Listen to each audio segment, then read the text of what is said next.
El ser humano debe buscar los caminos para la paz a través de la paz, buscar el desarrollo a través de la no guerra, de la no violencia. Quiere decir, es un discurso muy recurrente, muy constante entre los grandes del pensamiento universal, ¿no? Yo les ponía el ejemplo de Mahatma Gandhi en la India, la Madre Teresa de Calcuta también, una mujer que pasó un mensaje muy profundo a la humanidad, de hermandad, de fraternidad. Barack Obama en los Estados Unidos de América, ya más contemporáneo, hablaba siempre de la unión de las personas. Sin unión no pueden salir adelante. Aquí en el Ecuador, muchas veces nuestros políticos, ahora menos, pero antes se usaba mucho el discurso como un recurso para unir a la gente.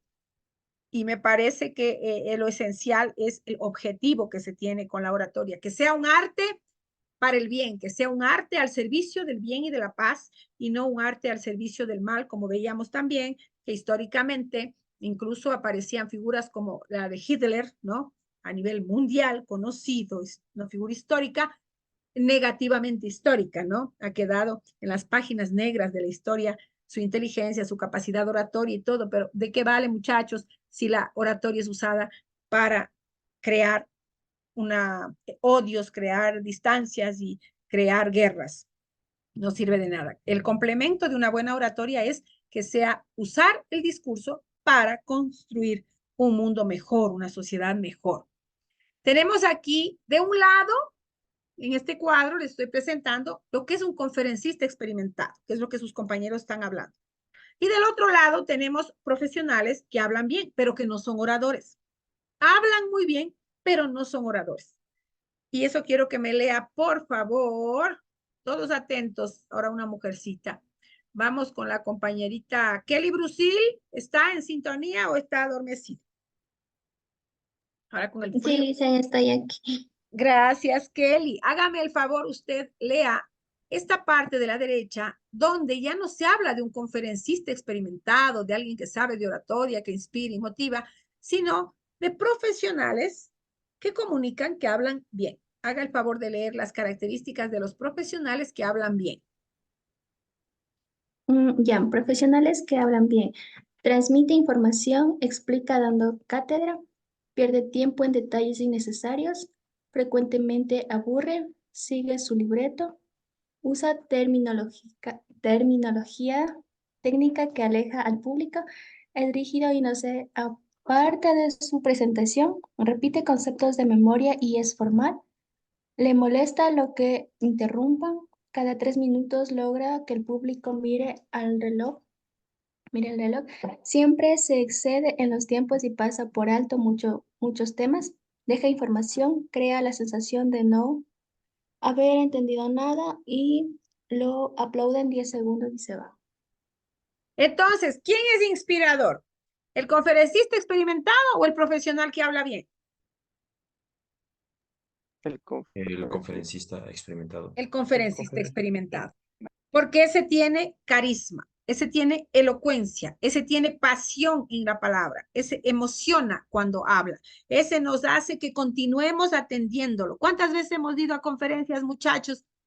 Primera, segunda frase y después ya no queremos saber nada, nos vamos saliendo, porque no nos inspira. Entonces, el profesional que habla bien puede ser que hasta esté seguro de lo que sabe, puede conocer su materia, puede saber mucho, pero no me pasa la información. Y esto cuando se trata, por ejemplo, en la docencia, muchachos, son habilidades que se va adquiriendo, nadie nace sabiendo. Entonces se va adquiriendo y se hacen muchas prácticas docentes. Antes de ir a dar clases, un docente que ha estudiado en la universidad esa carrera tiene que practicar, tiene que hablar, tiene que comunicar. Y esas son las habilidades que va desarrollando poco a poco la persona que sabe hablar bien, pero que no convence, no enamora con la palabra, no atrae la atención totalmente. Entonces, miren, aquí hacemos esta diferenciación que es importante que la tengan. Estas recomendaciones para hablar en público, es importante, muchachos, que cuando pensemos en hablar en público, en dar un discurso, en una intervención pública, con un emisor que puede ser una persona, pueden ser varias, debemos pensar siempre en cómo abordar esa situación. No es improvisar, llegar y me voy nomás a hablar. No, no. Hay que prepararse emocionalmente, psicológicamente, con elementos, con documentos muchas veces. Cuando una persona va a dar cifras, por ejemplo, imagínense la barbaridad que sería que dice totalmente contrarias las cifras a lo que son. Entonces, depende de la temática que vamos a abordar, así también debe ser nuestra preparación. Dice aquí, ¿qué debemos de hacer para hablar mejor, para hablar bien en público? Adaptarnos al auditorio. Lo que yo les decía en alguna clase. Ustedes van a explicar sobre la carrera de comunicación a niños de secundaria y van a explicar a niños de un jardín de infantes, hablarles de lo que es la comunicación. Con cada grupo tiene que hablar diferente, con cada grupo tendrá una manera de expresarse diferente, unas palabras diferentes. ¿Con quién serán las palabras más sencillas, más simples?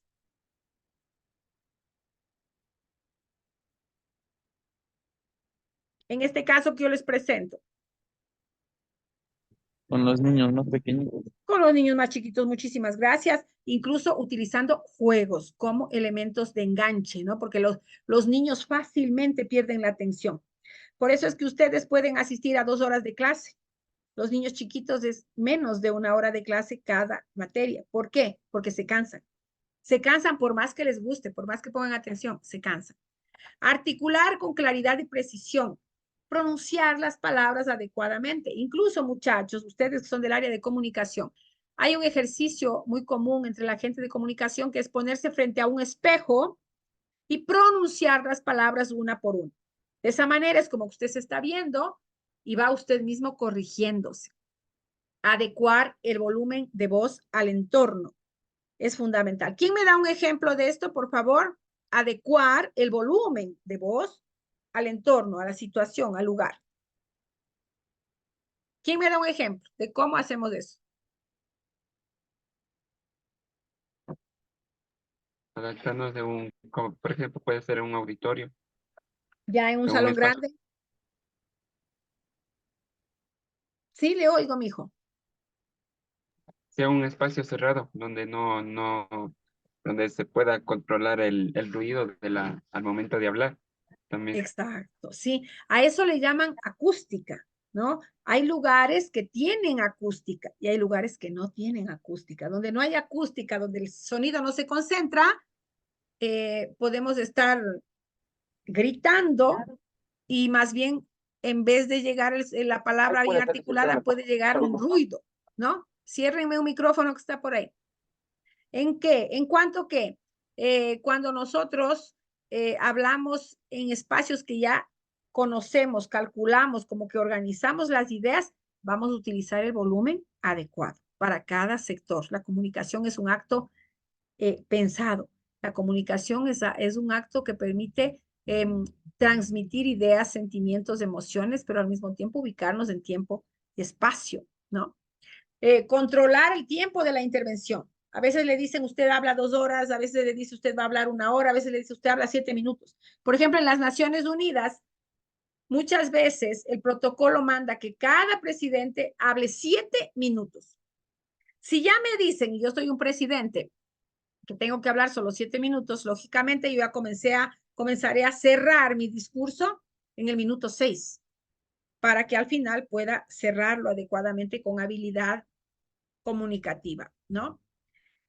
Lo que debemos hacer es exponer el tema de forma ordenada, utilizar el vocabulario variado, no siempre las mismas palabras, porque ¿cuándo es que existen conceptos iguales, significados iguales? ¿Cómo se llaman esas palabras?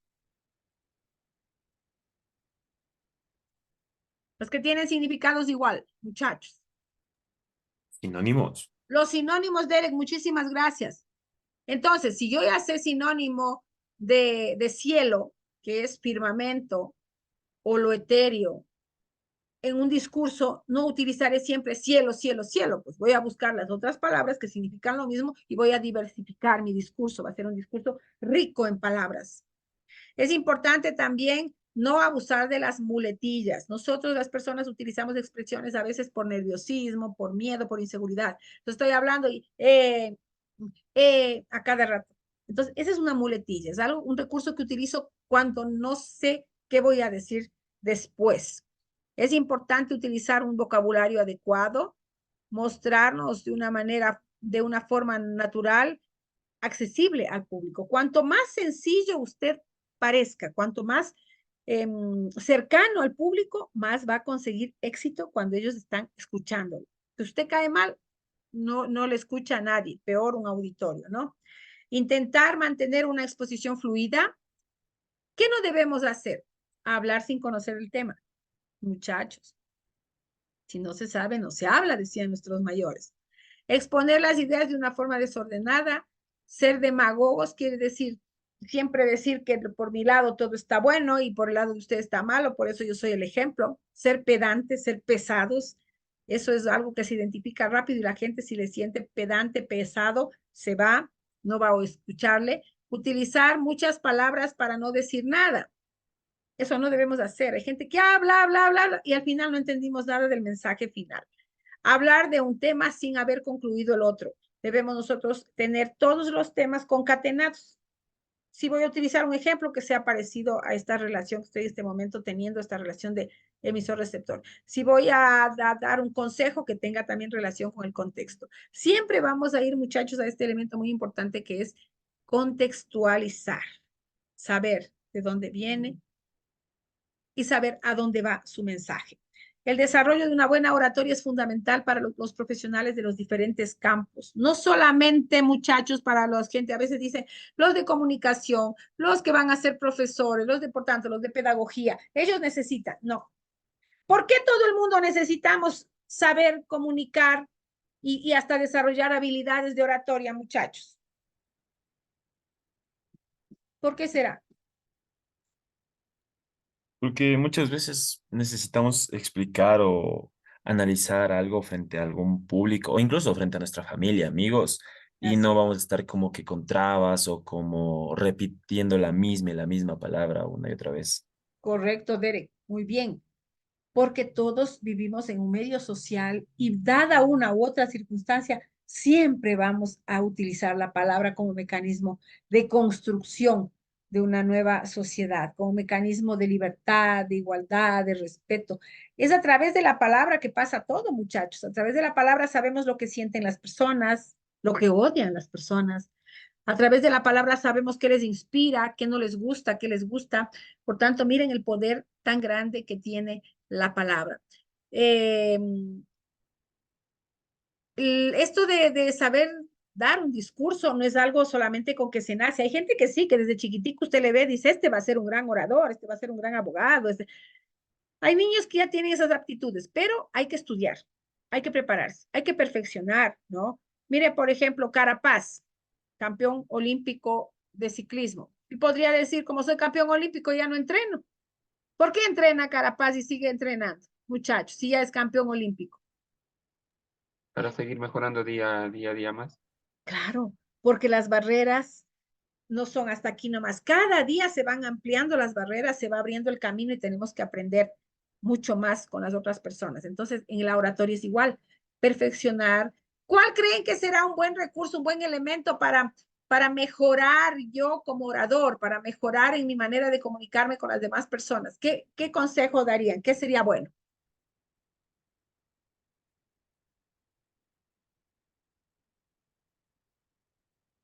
Muchachos, ¿qué consejo le darían a Anthony Ochoa, por ejemplo, o a Carolina Gualán, que va mañana, pongamos la situación, mañana va a dar un discurso en la universidad? ¿Qué consejo le darían ustedes para que quede bien? Que se enfoque y repase el tema que va a tratar, pues. Ya, correcto. ¿Qué más? ¿Solo que se prepare en la ciencia, en el conocimiento? ¿O qué más sería de aconsejable? En los gestos, en Correcto, el... correcto. Dígame, mijo, sí le estoy oyendo. Llámale a mi hermano.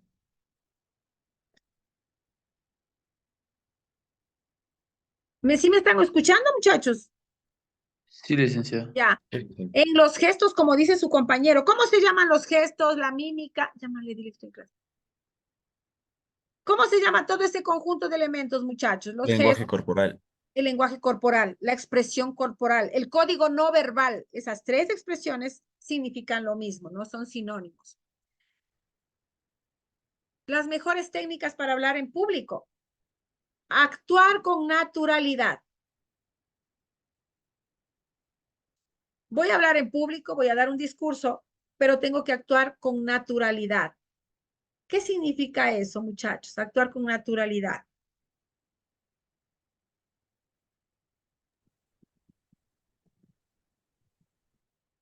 ¿Cuándo es que decimos esa persona es pesadísima? Este otro es súper simpático, es natural, es relajado, es humilde, es sencillo. ¿Qué será actuar con naturalidad? Hablar sin exagerar, creo yo. Correcto. ¿Ustedes recuerdan el expresidente del Consejo de la Judicatura que está en la cárcel ahora? Hay hasta un meme de él, no sé si ustedes han visto. Hay un meme en el que sale haciendo así. Ya les voy a pasar ese meme deje ver si lo, no, aquí no lo tengo.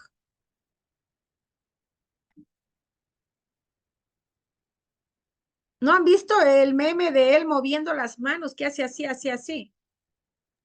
No, licenciado. Les voy a pasar el sticker al muchachos. Y ustedes se van a dar cuenta. Espérense.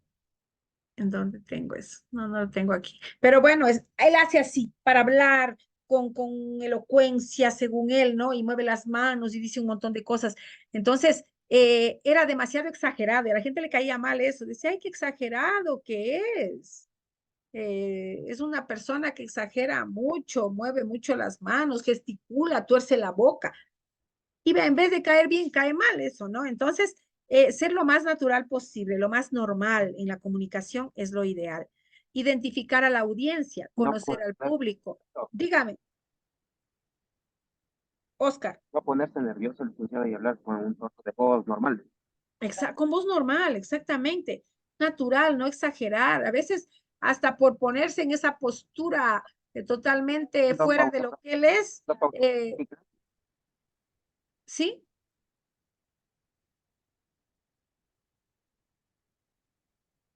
Digan, muchachos. Sin gritar ni elevar la voz también, licenciado, puede ser. Exactamente, porque la gente también a veces gritan demasiado o hablan demasiado bajo, ni una cosa ni la otra. ¿Qué es lo que se debe hacer,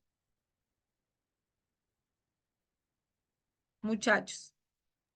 Modular la voz de Modular acuerdo la al voz. público. Exacto. Ahí miren, son los elementos que yo les he dicho a ustedes que son importantes. Eh, los elementos paralingüísticos, que se conocen así, que son todos aquellos elementos que tienen que ver con la lengua y que apoyan a la lengua, apoyan al lenguaje a que se transmita adecuadamente el mensaje. Por ejemplo, el tono de voz, el timbre de voz, el volumen, la rapidez, ¿no? La velocidad con que hablamos nos puede ayudar en determinadas circunstancias. Yo les decía, por ejemplo, un locutor de fútbol tiene que hablar rápido. Un sacerdote en la iglesia tiene que hablar más pausado para transmitir el sentimiento que quiere pasar a los feligreses, a las personas que asisten a ese culto. Controlar los nervios, ni siempre es fácil, muchachos, pero cuando se va a hablar en público hay que controlar los nervios. Y hay gente que dice, déjame tomarme un café, hay gente que dice, déjame tomarme una copita antes de dar el discurso, hay gente que dice, voy a relajarme un poco, voy a caminar. Siempre hay alguna estrategia que nos puede ayudar a estar más tranquilos, más serenos a la hora de comunicar. Conocer el tema, como bien decía un compañero de ustedes, es fundamental. Preparar la presentación, muchachos, no se puede improvisar. Es importante preparar. Y la gente puede decir, no, no, yo solito hablo, me dan el tema y hablo. No, no, prepárese. Prepárese para que las cosas salgan mucho mejor. También es importante el contacto visual con el público. ¿Qué significa esto, muchachos? ¿Qué tendrá que hacer el orador para tener contacto visual con el público? ¿Mirar en una sola dirección, pararse frente al público y quedar viendo solo así para el centro del salón? No, yo creo que tiene que dirigirse con la vista a todos los lugares de las personas que le están escuchando. Correcto, Euler. Perfecto. Y por eso se aconseja, muchachos, cuando ustedes van a hacer una presentación de un trabajo, por ejemplo, en su carrera, no se pare recto, tieso y solamente viendo para un lugar. No, circule la mirada. ¿Por qué? Porque tiene gente a la izquierda, tiene gente en el centro, tiene gente a la derecha. Entonces, no es tampoco que va a estar como ventilador moviendo la cabeza de lado y lado, sino con delicadeza, con elegancia, va virando su cara y mirando a la gente. No es que va a mirar a alguien en específico, no, pero ese gesto que usted hace de recorrer el público con sus ojos y ponerles atención indica al público, nos está mirando, somos parte de este proceso, nos está viendo, somos importantes. Diga. Conversación individual, entonces sería. No tanto individual, es bilateral, de lado y lado, pero el emisor, en este caso, es el orador y el receptor es el público, pero el receptor está, como decir, es importante para el que está hablando. Es como cuando usted habla con alguien y esa persona no le ve. Usted dice, pero mírame que te estoy hablando, ¿no? ¿Por qué? Mírame porque soy importante, que si no hables para las paredes, habla para mí. Más o menos así sería la reflexión. Cuando yo estoy dirigiéndome a un público, estoy hablando y me comunico. Otra cosa es, por ejemplo, la persona, el periodista que se encarga de presentar noticias. Él está frente a una cámara. Incluso cuando uno va a dar una entrevista en la televisión, le dicen, mire a esta cámara, porque mirando esa cámara, usted está, se supone, viendo a toda la gente que está asistiendo al programa o al noticiero. Lo está viendo a la cámara y está viendo a todo el mundo, pero ahí sí es estático. En cambio, en una sala, en un auditorio, en un teatro, usted va a dar una conferencia, no va a estar parado, recto, viendo solo a un lado. No, esto es importante.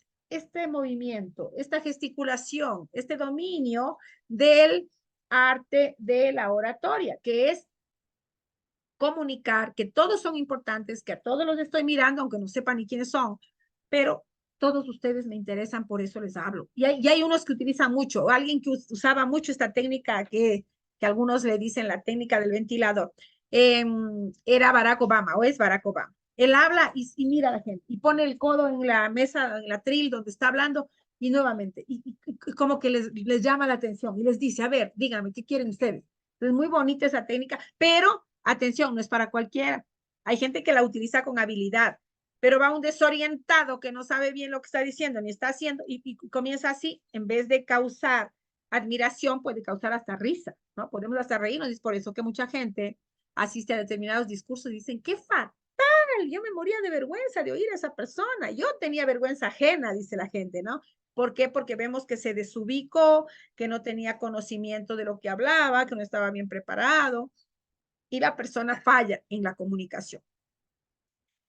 Regula el ritmo, de acuerdo como dice su compañero. Menos gente, menos volumen, más gente, más alto. Eso también le da elocuencia a la palabra, a lo que estoy diciendo.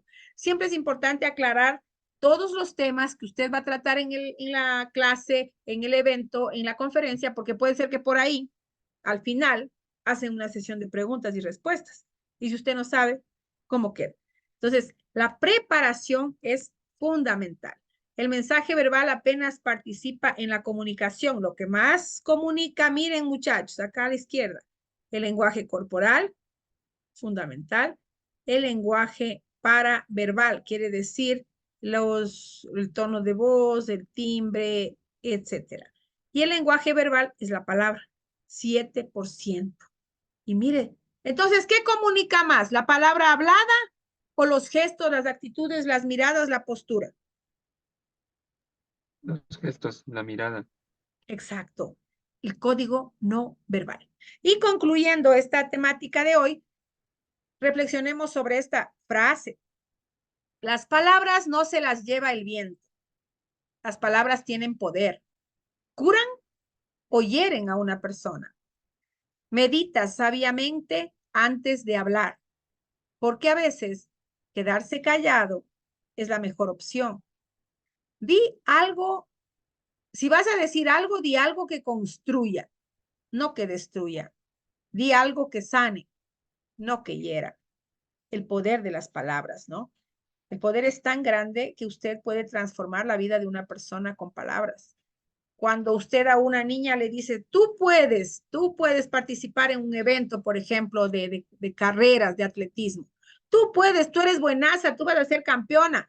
¿Qué le inyectan a esa niña? ¿Qué está sintiendo esa niña? ¿Qué piensa esa niña? Fuerza.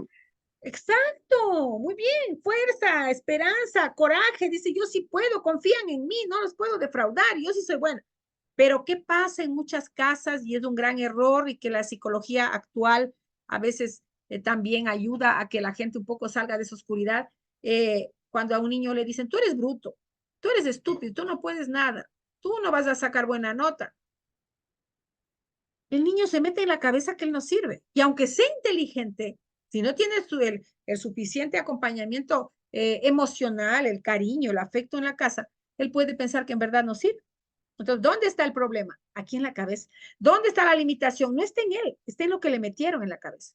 Entonces, es muy importante, muchachos, saber que la palabra tiene un poder tan grande, el discurso tiene un poder tan grande, que lo mismo puede construir que destruir. Hacer el bien que hacer la paz. Entonces, tiene un poder enorme esta expresión de que las palabras, no sé, a veces la gente dice, no, no, olvidemos nomás, eso yo dije la semana pasada, sí, pero dijiste, y quedó en la cabeza. Entonces, por eso a veces hasta nos resentimos, muchachos. Los resentimientos nacen de palabras dichas inadecuadamente. Y a veces después se perdóname y la gente le perdona a medias. O cuando nunca se pide perdón. No hubo perdón, no hubo reconciliación. Entonces las palabras, por eso es que hay un filósofo muy importante, Sócrates, uno de los grandes filósofos de la historia de la humanidad, si no el más grande, decía, piensa bien para hablar bien. Es algo que yo ya les decía cuando hablábamos de la lingüística. ¿Dónde está el lenguaje? Aquí. Pensamos con palabras, analizamos con palabras, con reflexiones y después pronunciamos. Si pienso mal, claro que voy a decir barbaridades. O si no me doy tiempo para pensar, si no me organizo para pensar, las cosas van a salir mal. Pero si yo pienso, analizo y sé lo que digo. Y no solamente pensar para decir, muchachos, en la comunicación es muy importante pensar para callar. ¿Por qué? Porque hay cosas que no hay que decir. Hay cosas que no se dicen simplemente.